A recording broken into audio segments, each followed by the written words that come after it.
विलंब क्यों हो रहा था बात करने में? कुछ नहीं बाबूजी,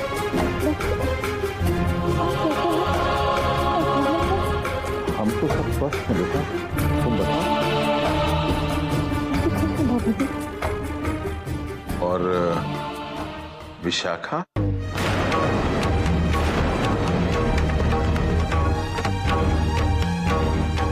कोई नई समस्या तो उत्पन्न नहीं हुई ना? नहीं बाबूजी, विशाखा भी खुश है और अच्छे से है। बेटा ध्यान रखना कि कोई ऐसा कार्य ना करे वो जिसके कारण हम सबको लज्जित होना पड़े। नहीं बाबूजी, आप परेशान मत होइए, मैं और मेरे कान्हा है ना यहाँ पर। तेरे कान्हा और तेरे बिना तो पूरा वृंदावन सूना सूना लगता है बेटा, बहुत याद आती। मुझे भी बाबूजी आपकी और वृंदावन की बहुत याद आती है। पूरा एपिसोड देखिए ZEE5 पर।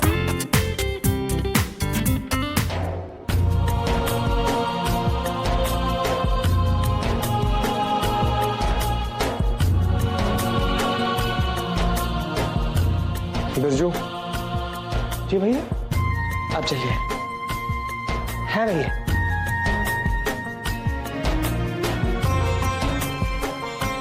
क्या हुआ भैया, परेशान से लग रहे हैं? कुछ हुआ क्या? एक बात पूछूं? दो पूछे। राधिका कैसी दिखती है?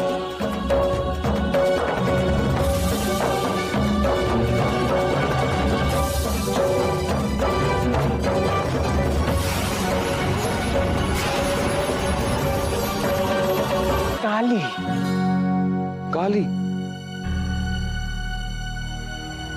पर मैंने तो सुना है सुंदर है। हाँ है ना, अरे बहुत सुंदर है मन से, इसीलिए तन से भी सुंदर लगती है। पर आप अचानक इतने सवाल काहे पूछ रहे थे भैया? कुछ हुआ क्या? कुछ नहीं।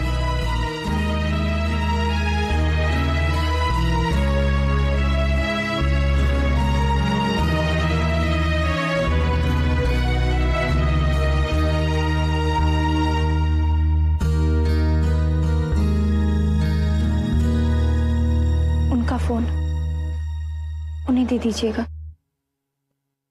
बाबूजी का फोन था वृंदावन से। वो दादी माँ कह रही थी कि आप हमारे साथ फार्म हाउस चलेंगी। मैं तैयार होकर आती हूँ।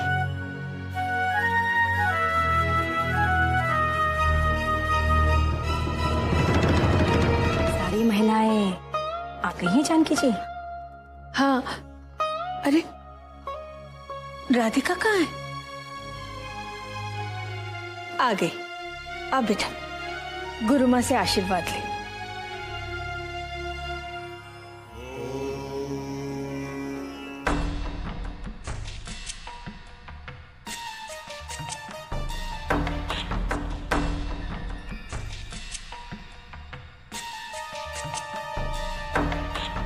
सुनिए, मैं अभी आई। जी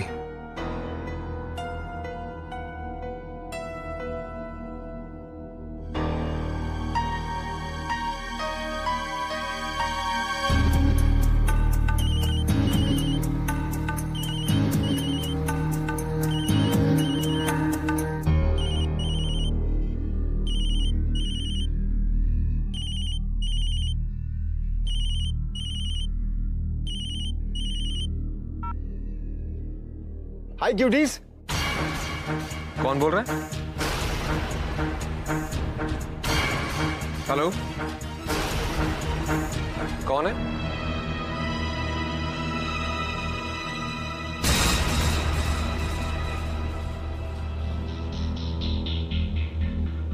कौन था? पता नहीं, कोई लड़का था, कह रहा था हाय क्यूटीज।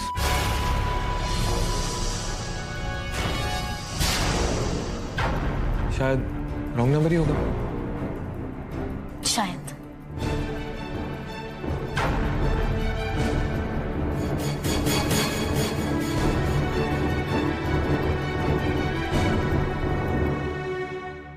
पार्वती इस बात से अनजान थी कि स्वयं शिव साधु बनकर उनकी परीक्षा लेने आए हैं। जब उन्होंने पार्वती के मुख से शिव महिमा सुनी तो वो अपने असली रूप में आ गए और उन्होंने पार्वती के सामने विवाह का प्रस्ताव रख दिया। इस तरह पार्वती की तपस्या भी पूरी हो गई और शिव उन्हें पति के रूप में भी मिल गए। आप सब सोचते होंगे हमारे शिव जी तन पे मृगछाल, गले में नाग, हाथ में त्रिशूल, ऐसे व्यक्ति को समाज के नियमों से क्या लेना देना, पर ऐसा नहीं है। शिव जी का भी पार्वती के साथ पूरी रीतियों के साथ विवाह हुआ था। उन्होंने भी अग्नि को साक्षी मानकर 7 फेरे लिए थे। अगर वो ऐसा ना करते तो विवाह विवाह नहीं, अधर्म कहलाता।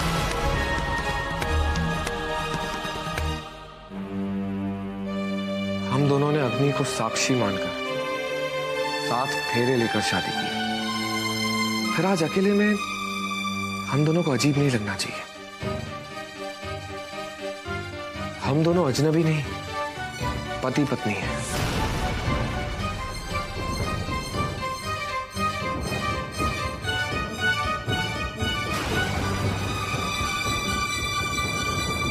हमारे शास्त्रों में अग्नि को बहुत पवित्र माना जाता है, इसीलिए तो अग्नि के समक्ष वचन लिए जाते हैं और ये वचन जीवन भर के लिए अटूट हो जाते हैं।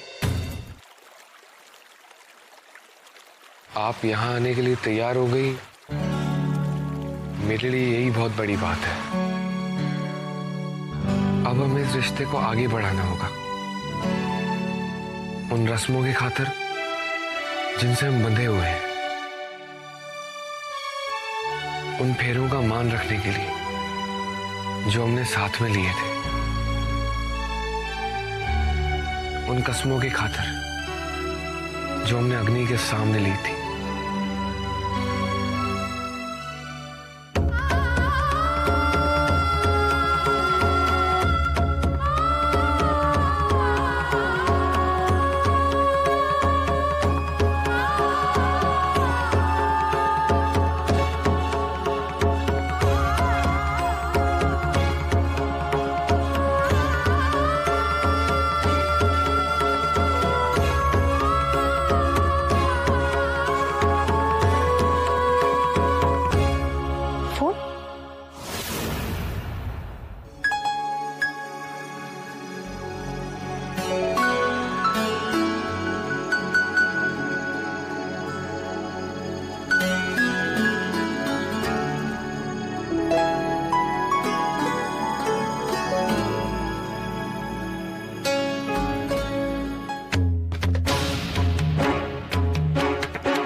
शाखा तो फोन उठा नहीं रही, क्या करूं? मैं उनको फोन लगाती हूँ।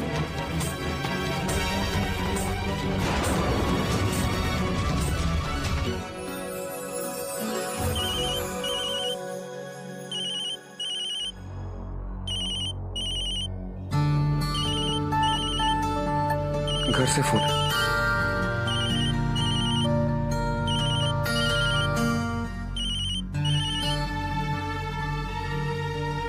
हेलो, मैं क्षमा चाहती हूँ, आपको इस समय फोन करना पड़ा। बोलिए ना, क्या हुआ? आप दोनों घर वापस आ जाइए।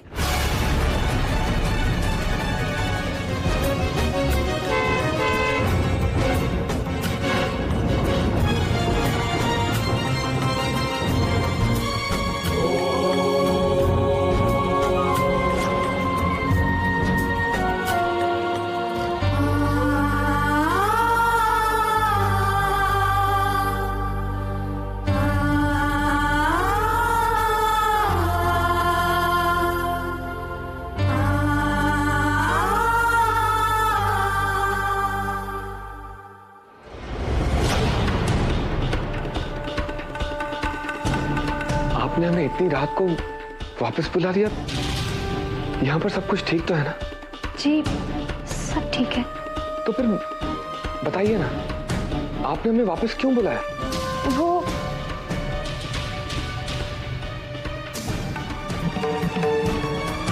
मैं जानती हूँ, मैंने ही आपको नया जीवन शुरू करने के लिए कहा और आज अचानक से मैंने आपको रोक दिया। अगर आपका मन परेशान हो रहा था तो आपने हमें वापस बुलाकर अच्छा ही किया होगा। प्लीज खुद को दोष मत दीजिए। आपने अभी तक मेरे लिए, मेरी पत्नी के लिए बहुत कुछ किया है। राधिका। विशाखा,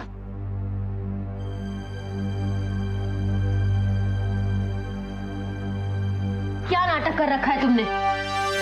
इतनी मुश्किल से मैंने अपने आप को मनाया था और तूने फोन करके अचानक से हमें वापस बुला लिया। माँ का फोन आया था। वो चाहती है कि तुम्हारी और उनकी शादी हो जाए। अब ये क्या नाटक है? क्या फर्क पड़ जाएगा इससे? कैसे फर्क नहीं पड़ेगा विशाखा? तू एक पत्नी के रूप में उनके साथ नया जीवन शुरू करने जा रही है और सच तो ये है कि तेरी उनके साथ शादी नहीं हुई है और ऐसे में अगर बिना शादी किए संबंध स्थापित करे तो एक बहुत बड़ा पाप होता है विशाखा। क्यों? समाज के सामने तो हम शादीशुदा है ना। लेकिन भगवान की नजर में तू शादीशुदा नहीं है विशाखा, इसलिए तेरी और उनकी शादी कराना बहुत जरूरी है। और ये होगा कैसे? सब हो जाएगा विशाखा। माँ और अम्मा खुद तेरी शादी करवाएंगे। पर देव से क्या कहेंगे? उसे कौन समझाएगा? उनसे मैं बात करूंगी, तू चिंता मत कर। Whatever.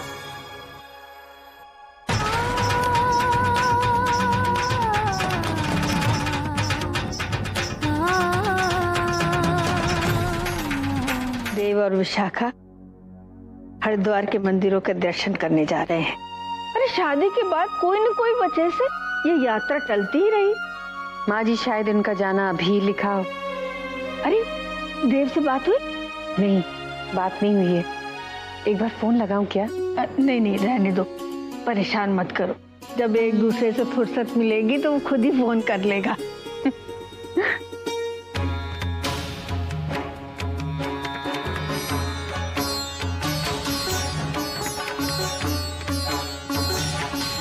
देव?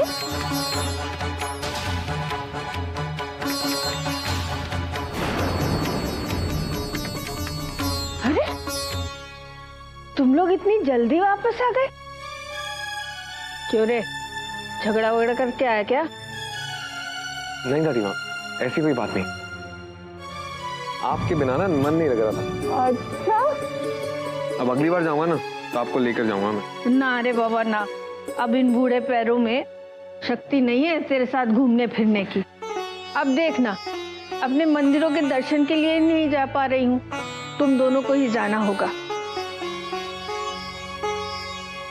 और सबसे अच्छी बात क्या है पता है?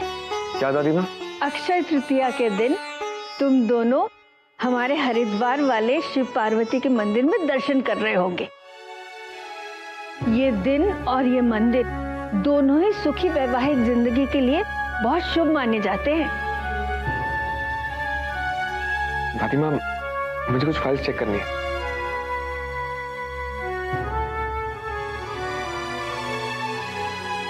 सुनिए, कुछ कहना था? मैंने सुना है आप और विशाखा मंदिरों के दर्शन के लिए जा रहे हैं। हाँ, ये सभी मंदिर हमारे ट्रस्ट के बनाए हुए मंदिर हैं और राजपुरोहित बनने के बाद इन सभी मंदिरों का एक बार दर्शन तो करना ही चाहिए ना। आपको कुछ चाहिए वहां से? मैं कुछ लेकर आऊं आपके लिए? हाँ चाहिए तो, लेकिन उन मंदिरों से नहीं, आपसे। हाँ कहिए। जब से आपकी शादी हुई है कुछ ना कुछ गलत होते ही आया है। शादी तय होने से आज तक आप दोनों परेशानी तो हुए हैं। माँ कहती है अगर शादी में अड़चने आए तो कई बार दूसरे फेरे लेने से वो सारी अड़चनें चली जाती हैं।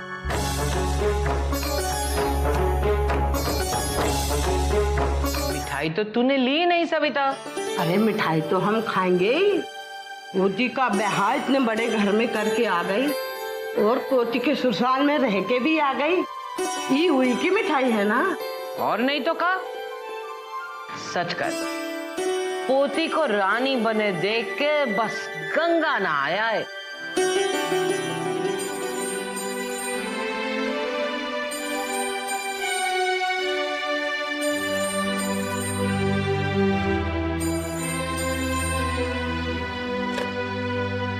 हेलो माँ, राधिका बिटिया, क्या हुआ? वो दोनों विवाह के लिए तैयार हो गए।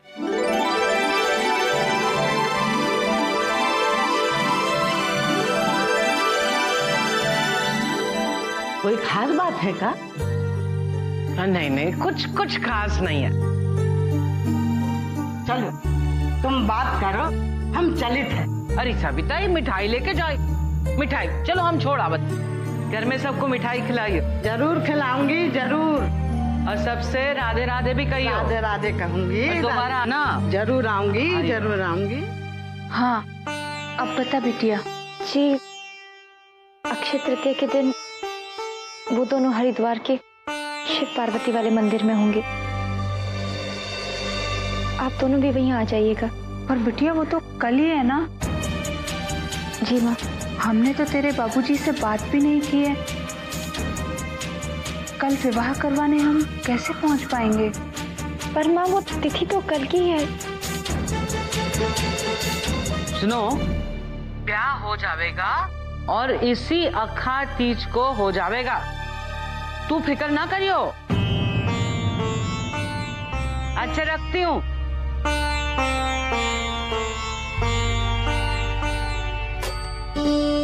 देखा कैसे मान गई हमारी विशाखा। उसे राधिका ने मनाया है अम्मा जी। किस दर्द से गुजर रही होगी बेचारी।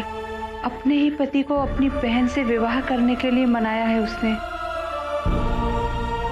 कितना बड़ा बलिदान किया है मेरी बच्ची ने। बस बस बस बस, अब तू राधिका पुराण गावे का शुरू मत करियो।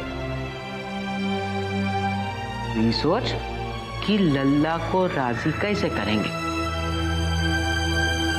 बहुत दिनों से एक ही इच्छा है, अखा तीज के दिन गंगा स्नान करावे। अगर तू कहे तो देवकी को लेकर आऊं हरिद्वार। परंतु अम्मा, अक्षय तृतीया के दिन तो एक बहुत विशेष पूजा है। यजमान ने हमको सपरिवार आमंत्रित किया है वहां पर पूजा के लिए। पर अक्षय तृतीया के दिन गंगा स्नान का बड़ा मान होता है जी। हमें जाने दीजिए ना हरिद्वार। ठीक है, फिर आप दोनों हो आइए। पूजा मैं अकेले ही संभाल लूंगा। अभी तो एक कार्य करते हैं, मैं भी आपके साथ चलता हूं। यजमान से क्षमा मांग लेंगे। अक्षय तृतीया के दिन गंगा स्नान का मेरा भी बड़ा मन है। ना ना ना ना ना ना लल्ला, ना ना, पूजा स्थगित ना करियो, जजमान नाराज हो जाएंगे। हम तीनों ही रुक जाते हैं ना। अरे गंगा स्नान बाद में कभी करावेंगे आप, ठीक है ना? तो देखो छोटी बहू, तुम्हें सब याद रहेगा ना? ये लाल वस्त्र का चढ़ावा ऋषिकेश के लिए और ये श्वेत वस्त्र रुद्रप्रयाग के लिए। जी। अरे सुनो, जाकर दीवान जी से कहना उस जेवर रखवाए थे चढ़ावे के लिए, उसे भिजवा दे। वैशाली जी मैं बहू को सब समझा दिया ना? जी। देव बेटा, तैयारी हो गई सब? हाँ दादी माँ। और सुनो, दोनों एक दूसरे का ख्याल रखना। ऐसे अकेले सफर में पति पत्नी एक दूसरे का सहारा होते हैं। तूने तो अकेले बहुत सफर किया है, लेकिन याद रहे इस बार तू अपनी पत्नी के साथ जा रहा है। अब जल्दी से जाने की तैयारी करो, नहीं तो देर हो जाएगी। बस दादी माँ, राधिका का वेट कर रहे हैं। राधिका? जी दादी माँ, आप तो जानती है ना उसे मंदिर का कितना शौक है। और जब मैंने उसे बताया कि हम हरिद्वार के शिव पार्वती मंदिर के दर्शन करने जा रहे हैं तो वो जिद करने लगी। उसे मना नहीं किया गया और फिर मैंने सोचा कि अगर वो हमारे साथ जाएगी तो हमारी मदद हो जाएगी। वो बस हरिद्वार के दर्शन करके वापस आ जाएगी। हाँ, क्यों नहीं, अच्छी बात है। नोनी को होने से बचाए। आइए जजमान आइए, जोगी का तोता बोले, सच और झूठ को तोले, वर्तमान देखकर भविष्य बताए, जोगी का तोता बोले। आहा, अरे बच्चा आओ। आहा, क्या चमक है, चेहरा भगवान साक्षात श्री कृष्ण की तरह चमक रहा है। अपना भविष्य जानना चाहोगे बच्चा? भविष्य? हाँ बच्चा, हमारे पास एक सिद्ध किया हुआ तोता है, एकदम साक्षात सुखदेव जी का अवतार जैसा। अच्छा। मन में शंका उत्पन्न हो रही है बच्चा, तो परख क्यों नहीं लेते? हाथ कंगन को आरती क्या, पढ़े लिखे को फारसी क्या, जाना है भोपाल तो इटारसी से क्या। आइए।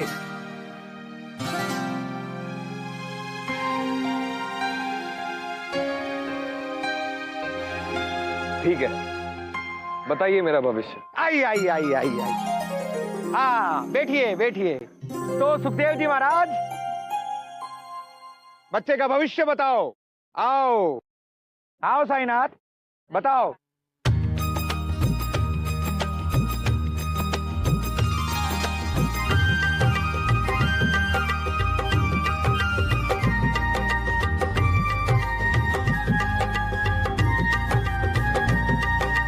आज तुम्हारे जीवन में कुछ ऐसा होने वाला है जो तुम्हारे जीवन पूरी तरह से बदल कर रख देगा।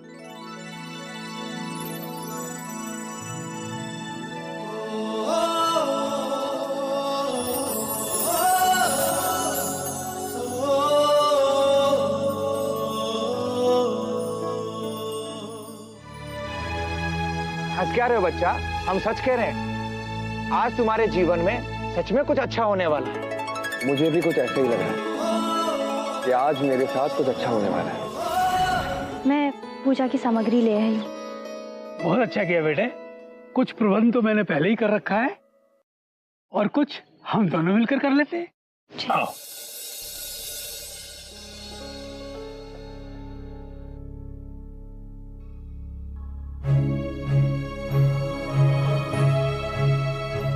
विवाह के लिए अग्निकुंड का होना अत्यंत आवश्यक है।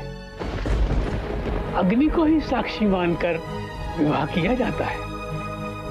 पति पत्नी अग्नि के चारों ओर घूमकर 7 फेरे लेते हैं और 7 वचन भी लेते हैं, जिन्हें उन्हें पूरे जीवन भर निभाना पड़ता है। एक सुखी वैवाहिक जीवन की नींव क्या होती है? प्रेम। यदि पति पत्नी एक दूसरे से प्रेम करें तो उनकी सारी कठिनाइयां दूर हो जाती।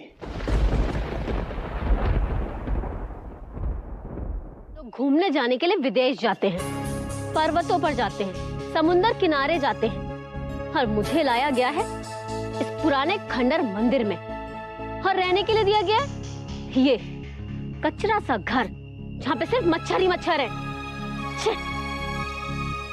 नहीं कहाँ फंस गई हूँ मैं।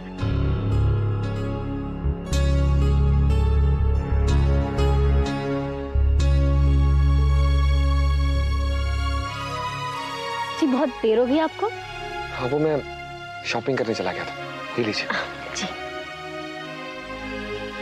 आप यहाँ बाहर अंदर आराम करिए ना। जी अंदर तो इतने मच्छर हैं कि आराम तो क्या, मैं वहाँ बैठ तक नहीं सकती।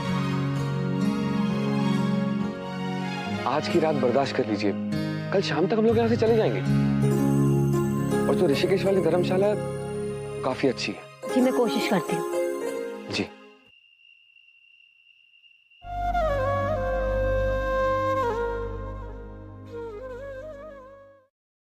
लगता है आपको नींद नहीं आ रही है। कितनी अजीब बात है ना,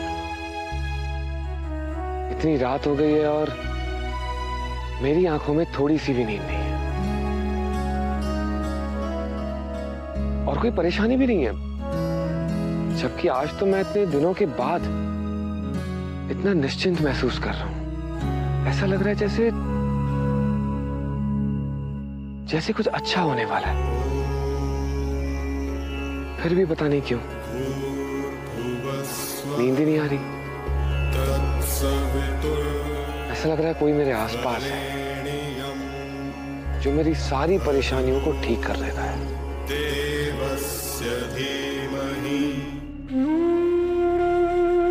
खैर, रात बहुत हो चुकी है, आप जाके सो जाइए। आप चलिए, मैं यहाँ रुकना चाहती हूँ। मैं थोड़ी देर बाद आऊंगी। ठीक है।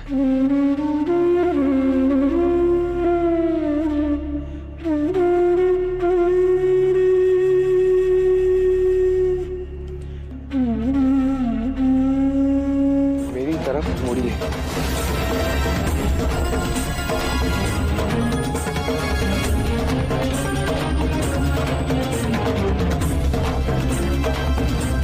मैंने कहा मेरी तरफ मुड़िए। मुझे आपका चेहरा देखना है।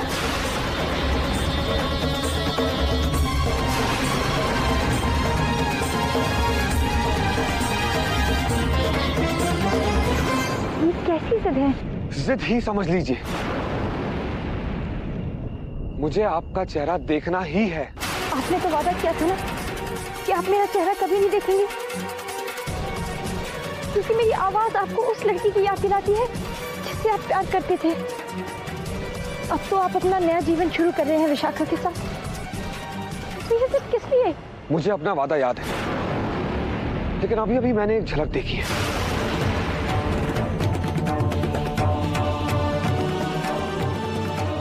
और मुझे जानना है कि ये मेरा भ्रम है या हकीकत।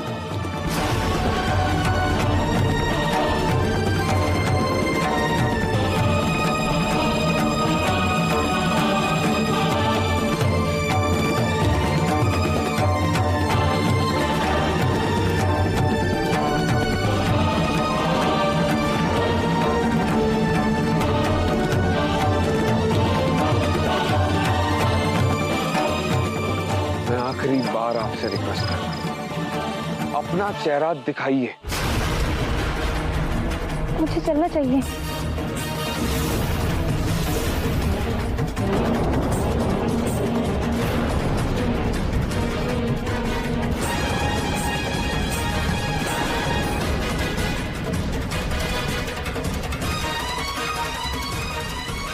प्लीज मुड़िए।